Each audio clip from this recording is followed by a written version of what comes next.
Magandang hapon po. Ngayon pong April 15.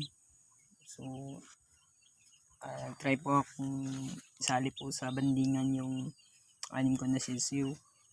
So, isasama rin ng pinsan ko yung kanya. So, dalawa yun. So, meron po akong walong bababanding. So, try lang po. Baka siguro makasama or malaban natin dahil meron po tayong mga kilala na mga tao rin na gustong lumaban sa mga interbihan. So try natin ipasok itong Gilmore over Gilmore ko po. Apat po yung lalaki, isang babae, 5 na po sila. So nawa ng Diyos, nabuhay po silang 5. So try pa natin po mabandingan kung mabubuhay talagahan hanggang gamitin na po natin sila sa laban. So ito po sila. So, green legs, blue leg po to. So, yung ibang sisiw ko po is nandun po sa kabila. Yung Gilmore over blue piece po. So, may 21 po akong sisiw. So, silik lang po ako ng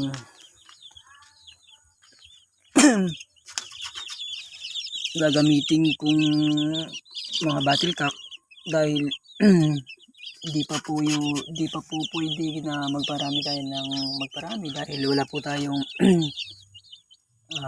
ipapakain sa kanila. So mga estimated ko lang po is mga 10 or either 7 kung mabubuhay man. So ang iba ipagpapalit natin sa mga Bisaya na manok, yung tinatawag na pangkatay na manok. So kuha tayo ng isa. Ito po yung blue piece over Gilmore. Street comb po. Tapos patanik kung tawagin. Yan po ang katawan nito. So try natin maparami.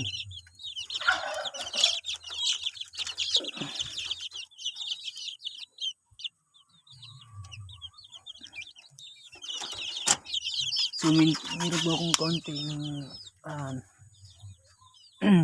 lupa na nilagyan ko ng mga hayop tulad ng kambing. Ito po yung kambing, pabo, tsaka mga bisaya na manok na pangkatay. Tapos bibinta rin natin dahil gusto ng ating partner na kung mag-aalaga man tayo ng mga hybrid na manok, samahan na po natin ng pangbigta na manok. So tingnan natin kung makasurvive ba or either maparami ba natin. So God bless po sa akin, sa aming pamilya na pumasok sa mundo ng pagbe-breeding ng mga manok. So hanggang dito na lang po. Salamat.